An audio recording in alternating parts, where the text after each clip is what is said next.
Hi, if you like the video, please remember to subscribe.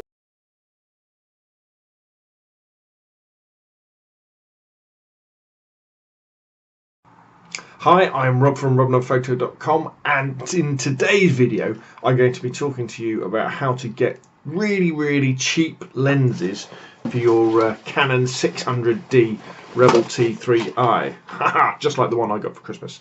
Not the lenses, the camera.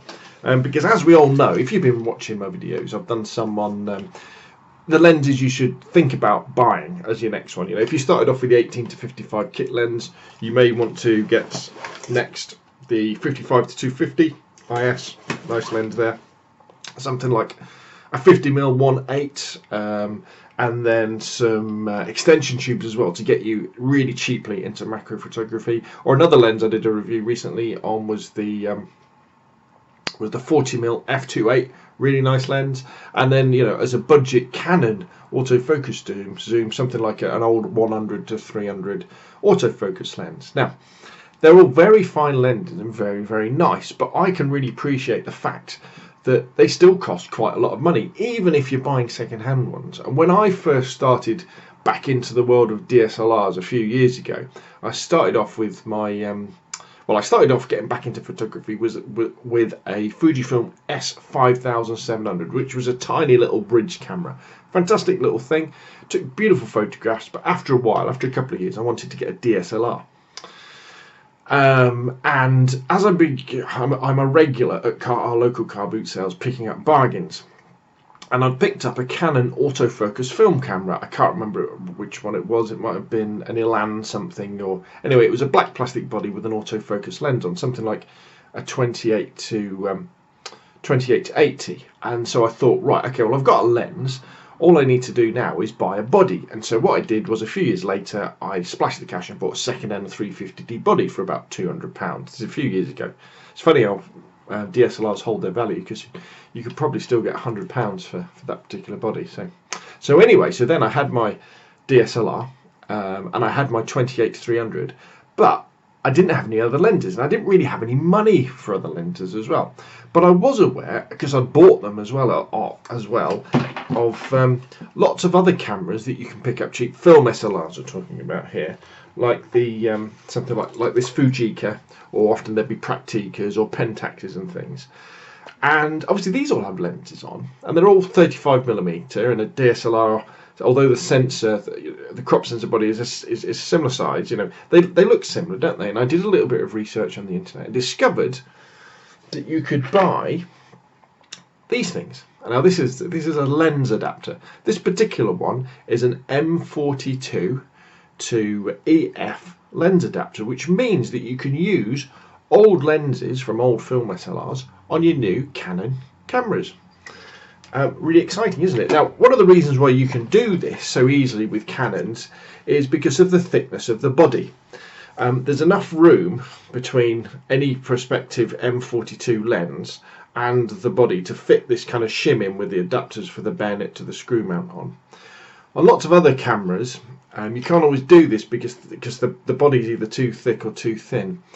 And one of the reasons why we tend to look at, and I'll explain what it means, but M42 type lenses is because, specifically with Canon cameras, the mount adapter is just a piece of metal. There's no glass in it. You may well find that if you do a bit of research, maybe you've got like an old Minolta, which, you know, I've got some really beautiful Minolta lenses. The problem with those is if you try and fit them onto a Canon camera, the way that the lens focuses the light, it doesn't hit the sensor in the right position. And so you can get adapters, but they have a lens in themselves. And obviously the problem with that is they're introducing an extra piece of glass, probably reducing the quality. But, you know, I'm not gonna rule them out because I haven't tried them myself. And I must admit, I've got a really beautiful Minolta Rockor 50mm f1.4 that I fancy having a go at, and I think the neighbours are starting to drill, so there might be some big noises coming through. You gotta love them, haven't you?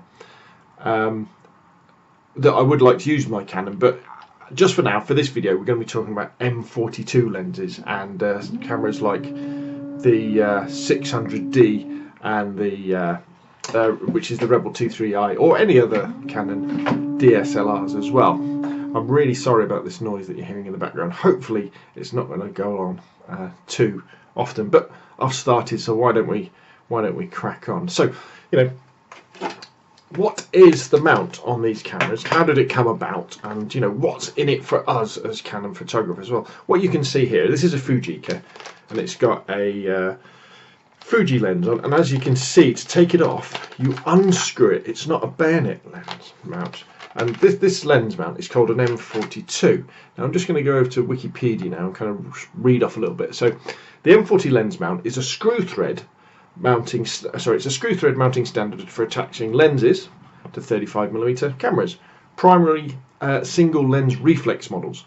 It is more accurately known as the M42 × 1mm standard, which means that it is a metric screw thread excuse me, of 42mm diameter and 1mm thread pitch. It was first used in Zeiss's Contact S of 1949.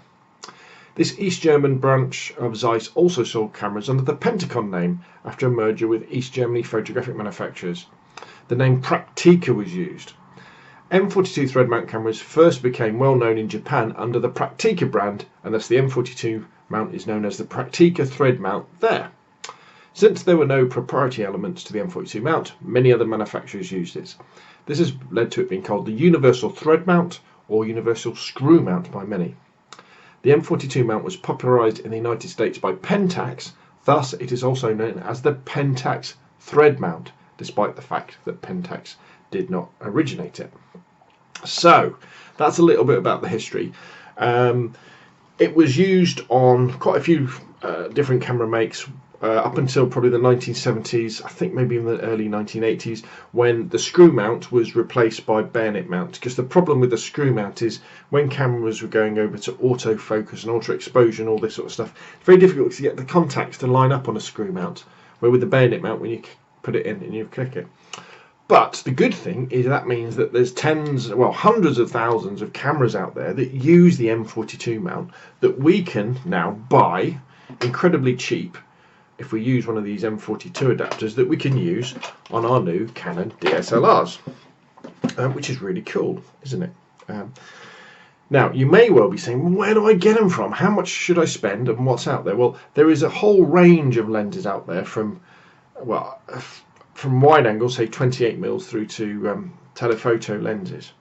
Now, the thing I would say, though, is the reason why you're using these lenses probably is because you haven't got enough cash at the moment to get a proper Canon autofocus lens that will autofocus and do auto exposure. And so your budget's a bit tight, so that's why you're going for this sort of lens. Because remember, there's no electronics in these lenses. So as soon as you fit this onto your Canon DSLR, you're losing autofocus, you're losing the ability to change the aperture within the camera, but it's still quite easy to do.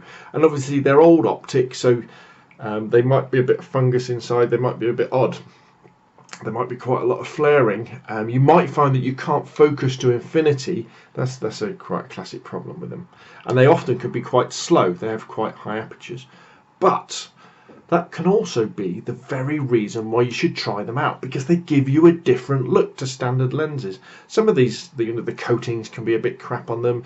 There's loads of lens flare. How cool is lens flare? I mean, all you've got to do is look at Instagram, look at photographs there. People love it. You get different color casts. The lenses react in different ways. You get lots of happy accidents when you're using this type of lens. Lots of soft shots where maybe you've missed the focus, because it's quite tricky to focus with a modern DSLR, because there's no real focusing aids. But anyway, it's definitely worth giving them a go. So let's take a step backwards and start at the beginning again. So the first thing you really want to do is go on eBay and grab yourself an M42 to EF adapter, which will look something like that. Some of them are made of brass. Obviously, these are metal. They're not they're not expensive. Just get one from a reputable seller who's got good feedback. And order one in. Now you will get some, I think, that have AF confirmed chips in. So the idea is that when you focus on something, the camera will beep. Do you need that? I'm not sure. Do I really want some electronics made for a couple of bucks, if that, maybe a few cents attached to my DSLR. I don't know. I think I'd probably rather have just a little piece of metal. Once you've got that, you've then got the key, because then when you're out and about hunting for M42 lenses, you've got the thing that will tell you whether it will fit or not, because you know this will definitely fit the camera. So let's grab my EOS 600D. So here we go. So there's a little hole in the top of this one, and that tells us, you know, we should match that with the white hole, and we just put that on, and then we can click that around. Did you hear it clicking? So that means it's fitted, and then a proper M42 lens will then screw on. Now, while we're here, M42 lenses work with crop sensor bodies, no problem at all. However, if you've got something like a 5D Mark II, a 1D, any of the full frame Canon cameras, you've got to be careful with some of the M42 lenses, because what happens is when you're focusing, the rear element on the M42 lens can stick out a little bit too much and interfere with the mirror inside your camera. So bear that in mind. Obviously, probably if you've got a 5D, there, or a 5D Mark II or a 1DX or something, you ain't going to be buying manual focus M42 lenses, are you? But there we go. So as you can see, that's the way it fits. So let me see if I can just take this back off. I'm just going to put the lens back on to stop any dust getting inside my new camera. So now I know that this fits my 600D. Fabulous. So now when I'm out and about, going to the car boot sales, going to thrift stores or anything, I always have this with me, and then I can see a camera body. Maybe it's a Fujica, maybe it's a Pentax, maybe it's a Pentacon, maybe it's something else. I can ask the seller if it's okay. Do you mind if I take the lens off it? Take it off, and then I can see if my M42 lens mount adapter screws onto it, like so, because there are other screw mounts out there, and you don't want to buy the wrong one, and it should just screw on really nice and easy like that. So once you've done that and you've gone all right, it's definitely an M42 thread. You can then do a visual inspection of the lens, because we want to make sure that these lenses work. Because you get a few duffers for a few quid each, and all of a sudden we're up near the price of a second-hand EF autofocus lens. So what we're really looking for is there any fungus growing inside of it? Now, fungus, lots of people go, oh, fungus, oh, it's terrible, it's going to ruin the lens. These are old lenses, so there probably will be a little bit of fungus. Now, when we're looking at, we're not going to see mushrooms inside, are we? What you're going to see is almost like a hazing of this semi-transparent stuff that's kind of growing on the lens. Personally, I think that as long as you can see through the lens, it might be a little bit dirty, but what the hell? You may well find that anything that's growing in there, or any scratches or any coating that's on there, will make your photographs look more interesting. So don't worry. As long as you look through it and you say, well, it's not scratched to hell and it's not completely blocked with fungus and stuff, that's fine. So we know functionally we got whole. So the next thing is, does it focus? So what you could do is you could then put it back on the camera and look and turn it, and does it focus backwards and forwards? Does it seem physically okay? There's no big dinks in it or anything like that. And then the final check, which is the real biggie, is whether the aperture blades are stuck. So these are manual lenses, so you'll have the aperture numbers on it, which you can turn. Hear that? I don't know whether you can hear that clicking or not.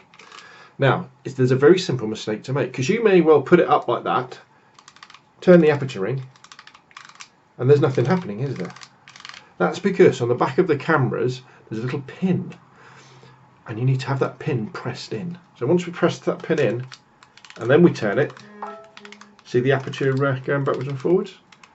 How cool is that? So we now know that is nice. Sometimes there's also an automatic and a manual kind of thing you can turn on the lens, which means that when you do turn it, it does on. But we're looking for lenses that tighten up all the way and then open up all the way, because you'd be surprised, there's many old lenses out there where the aperture blades have just stuck, and then they're not much good to anyone. Move on, spend your money on something else. Okay, so that's the physical look of it. Right, I'm just going to take a quick break and then we'll come back for the rest of the video. Hi, sorry about that. I had to go pick up my son from the gym. So we've checked out our lens. There's no physical damage to it. We can see through it. It's not completely blocked up with fungus or scratch tail or anything like that. It can focus, so it can go backwards and forwards. And most importantly, we've pressed the pin in on the back, or we've pressed the manual switch on it, and the aperture blades move in and out. Oh, and obviously to start off, we've made sure it fits our M42 to EF lens mount adapter. So we pay the person the money. Now, you may well find that when you're actually during the transaction, I mean, if you're at a store where it's just the lens, then it's easy peasy, but it could well be on a camera. So at this point, you may well want to check whether the camera works, because they may well come as a pair. So you can just wind it on, press the shutter, make sure everything works. And these old cameras are definitely worth playing around with. If you haven't shot with film before, they're very, very cheap to buy. And yeah, it's great fun. I've got several of them, and have a conversation. Is the camera theirs? How long? When did they last use it? If it wasn't theirs, whose is it? Have they got any more lenses? You may well find you make a contact who they could have just brought this to the car boot sale or the thrift store or the garage sale, but they've got loads more somewhere else that you might well be interested in. And they, especially if they are or were a photographer, if you mention the fact you're a photographer and and how expensive it is to buy lenses, but you show that you're an enthusiast, you'd be amazed at what how friendly people can be and the bargains you can get as well. So anyway, so we pay them the money, and we've got our thing, we've got our lens. So now we go back home, or maybe when we go to the car, we've got our camera with us. We want to use it now, don't we? So, how do we use it? So, take our EF lens off, and now we've got our M42 lens. And in this case, I've already got the adapter on. So, line it up on the 600D, and then just turn it until it clicks into place. So now what we want to do is we want to set our camera to aperture priority mode, AV. Or we could go fully manual, but for the sake of things, let's go aperture priority to make things easy. Now, what happens then is when we turn the camera on, and you probably want to use evaluative metering as well. So, you do that on the quick menu, don't you? I think I can't even remember now. But anyway, go to aperture priority mode, and then what will happen is the camera spots the fact that it can't talk to the lens, and all it does is it just measures the light that's coming through. And then sets the shutter speed accordingly, aperture priority mode. Now what you'll want to do is, it's probably a bit difficult to see on this, but can we actually see it? When you actually screw the lens onto the camera, that little pin is being squashed down. So I don't know if I turn the aperture blades, see if you can see this. You might just be able to see. Can you see the? If I get the angle right. Can you see the aperture changing? Very, very small there, and very, very big there, like that. All very, very nice. You can see how it's working. Now, normally your camera doesn't work like this at all. When you're focusing and composing your shot, no matter what the aperture you've set in the camera, the lens is always wide open, and the reason for that is you want as much light as possible coming into the camera so that you can see what you're doing and for the autofocus system to work. So one of the best ways of using these M42 lenses is when you're focusing and composing, you shoot wide open. So you'd shoot it, in this lens case it would be, what have we got? F6, what does this one go? This one goes from 2.2. So we'll be shooting at 2.2, like so. So it's wide open. So that way when I look through the viewfinder, I can see very, very well. And then obviously you just focus using the focus ring, and then what you do, then you stop it down. So you kind of freeze. So you focus, compose, then you freeze, and then just stop it down. So click the aperture ring closed a few notches to improve your depth of field, and then take the photograph. It's probably best not to shoot wide open all the time at the lens's maximum aperture, because again, these are old lenses. They'll work best when they're stopped down a bit. So if it's an f3.5, shoot at maybe f8. If it's 2.2, shoot at f5.6. But again, it's all about playing around with them and see what works for you. You may well find that you really enjoy the soft look of the lenses when they're wide open. Now the real beauty as well is when we're using these old lenses with our new cameras, we know that we can bump the ISO up, can't we? So I could change my ISO up to, well, I can leave it on auto, I could bump it up to 400, 800, 1600. So my shutter speed is really, really high. So that even when I'm shooting at f8, you know, the camera's shooting at 250th of a 500th of a second, and I'm going to get nice, clean photographs where they're not suffering from camera shake or subject blur, and it's going to work really well that way. So that's about it really with how you use the lenses on your camera. Just remember, go to aperture priority mode, shoot in evaluative metering mode, which I'm determined to remember how to do. I can't even remember it. What did you do? Menu, do you? And then metering, white balance, autofocus. I can't remember, you know, I have to get the manual out. That's terrible, isn't it? It shows you how often I always shoot in evaluative mode. I never really go to spot or center weighted or anything like that. So screw it on, go to aperture priority mode. Remember that you're going to be manually focusing, and then start wide open and then stop it down and take the shots. Oh, one final thing. You may well find actually that the exposure in your camera with particular lenses might be slightly out, so you might always find that it's overexposing a little bit or underexposing a little bit, and that's where you use exposure compensation just to knock it down a little bit and just to check it out that way. Excuse me, just got a text come through. No, I didn't. It was an email. So you might well find that you need to knock it down or put it up the other way, or, you know, adjust it in post, especially if you're shooting in RAW. Doesn't really matter that much. Anyway, so let's talk about some specific sort of lenses to look at now. Now this one on I've got on the moment is a 55mm, so it's quite telephoto. Remember that on crop sensor cameras like the 600D or the T3i, a standard focal length would roughly be something about 30-35mm. That would be equivalent of a 50mm on a full frame camera or on a film camera. So 55mm is a little bit long, but it's an f2.2, so it's quite a wide lens in terms of the aperture, so it gives you a nice tight depth of field. I've used this lens quite a lot. Produces very nice shots. I've brought a few out as well, so let's have a look at some others. We've got here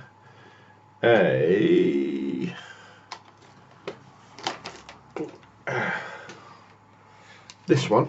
This is a Pentacon 29mm f2.8. So normally with film cameras of the oldie days, the wide angle was a 28mm. You could get wider, but they tended to be very, very expensive. So your average photographer would normally have something like a 50mm standard lens. That was probably the lens that came with the camera.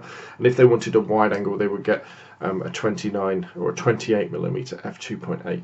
Pentacon multi-coated. Now I've used this lens an awful lot on my 350D. It worked very, very well. Again, it's not super wide, it's more of a standard lens, but it works very, very nicely indeed, and it came on a Pentacon camera, so that's very, very nice indeed. Going a little bit telephoto, this is a Helios lens, 135mm f2.8, again very telephoto, beautiful looking lens. I use this a lot for macro photography, and I'm going to do a separate video on that, so if you look if you're on YouTube, just have a look through the different videos I've done and hopefully, if it's not there already, it'll be there soon. And I'll be talking about macro photography and M42 lens on the 600D and T3i, but that will give you a nice zoom. And then some of the lenses to really look out for is something like this. Now this is if I remember rightly, a solid gore zoom. Is it solid gore? Yeah, solid gore zoom.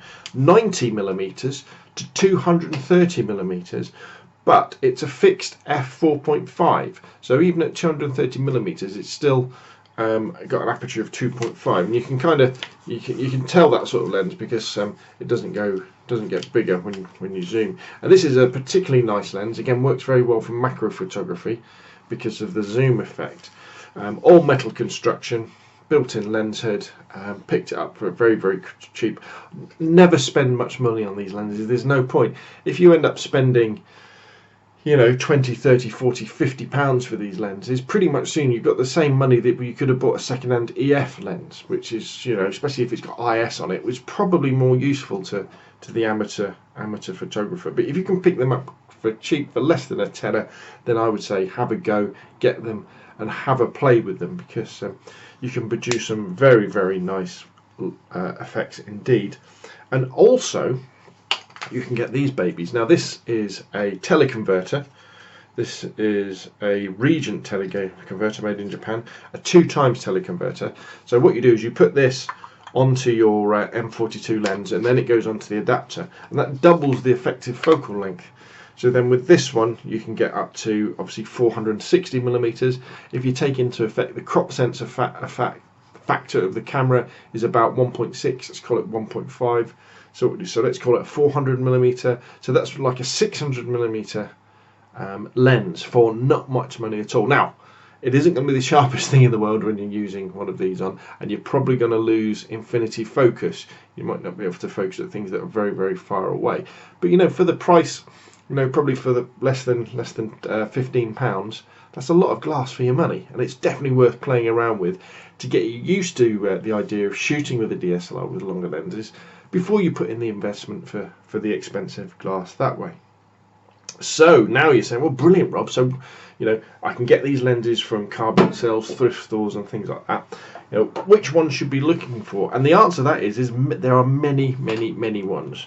So I kind of go back to that idea of the first thing you buy if you want to get into this is the little M42 to EF lens adapter, because this is your little passport to making sure that any lens that you buy is going to fit, because you're going to test it with this. Obviously, if you're buying stuff on eBay, then you're going to the buyer's going to say whether it's an M42 lens or not. But what I thought I would do to kind of finish off the video, I'm going to just go through from camerapedia.wiki.com and just talk about some of the makes to give you an idea of the loads of different people who were making M42 mount lenses. Now, not all the lenses these people made were M42. There might have been Bayonet or different ones, but here we go. So we've got Agenu, Arco, Beragon, Bethiot, Beauty, Simcoe, Caulfield, Enna, Fed, Finemas, Fuji, Fujita, Hanima, Hoya, Ichizuka, Isco, Killfit, KMZ, Sanko Koki or Komura, Koa, Koi, E. Ludwig, Mamiya Sekor, Meyer, Miranda, Noto Kogaku, Olympus, Palar, Pentacon, Pentax, Petri, Kuribayashi, Pesca, Rao Optic, Ricoh, Robitar, Rodenstock, Rocheline, Rolei, Schneider, Cyclass, Sigma, Soligor, Steinhell, Sun, Tamron, Takina, Tomioka, Weblick, Yashica, Zyka, and Zeiss. So wow, how cool is that? All those manufacturers were making these lenses, so from like the early 1950s right through to sort of the 1970s. If you're a bit strapped for cash, well, like I am now, but I definitely was when I started off with my DSLR, get your little adapter and investigate the world of M42 lenses on your Canon EOS 600D or T3i. I guarantee you won't regret it. My name's Rob from robnowphoto.com. I hope this has been a helpful video. Remember, you can email me, scalespeeder@gmail.com, or go to robnowphoto.com. And most of all, thanks for watching.